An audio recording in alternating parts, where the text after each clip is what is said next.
রাতের অন্ধকারে মাজমপুর এলাকায় আইএসএফের বাড়ি ভাঙচুর, পাশাপাশি আইএসএফ কর্মীদের মারধরের অভিযোগ তৃণমূলের বিরুদ্ধে।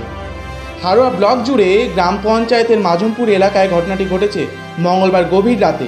আইএসএফের অভিযোগ, হারোয়া বিডিও অফিসে সর্বদলীয় একটি বৈঠক ছিল।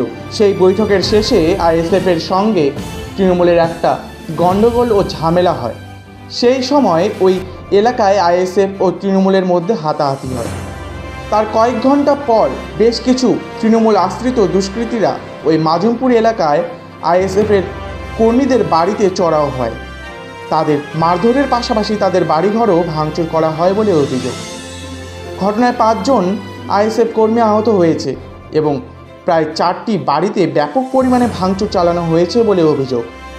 আহতদের উদ্ধার করে রাতেই হারোয়ার গ্রামীণ হাসপাতালে নিয়ে যাওয়া হয়। সেখানে কিছুক্ষণ চিকিৎসা করানোর পর তাদের মধ্যে একজনের অবস্থার অবনতি হওয়ায় তাকে কলকাতার একটি সরকারি হাসপাতালে স্থানান্তরিত করা হয়।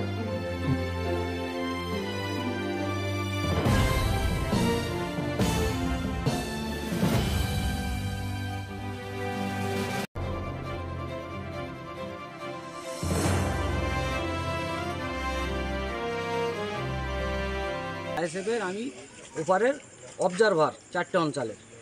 এখন সেই মিটিংটা সেরে আমরা ছোটো ভাইজান আসবো ওপারে, সেটা আলোচনা করেছি যে আমাদের একটা পারমিশন হয়ে গেছে। করে আমরা বাড়ি যাব, হঠাৎ ফোন এলো যে বাড়ি ঢুকিনি, তোদের প্রচুর একটা মারধর করবে রাস্তা। আমরা এপারেই রয়ে গেছি। তারপরে কী করলো, আমাদের যখন না পেয়েছে বাড়ি গিয়ে 7 থেকে 8 জনের বাড়ি তছরূপ করেছে। আমার নিজের বাড়ি প্রথম ভাঙচুর করেছে। যা করেছে সব খালেকের নেতৃত্ব। খালেক হচ্ছে টিএমসির কর্মদক্ষ, এখন যুব সভাপতি।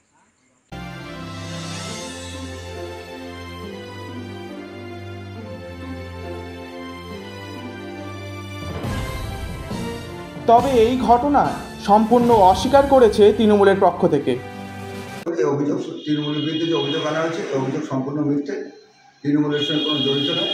আইএসএফ এবং বিজেপি এটা এদের নিজেদের হিসাবের ব্যাপার, নিজেদের দ্বন্দ্বের ব্যাপার।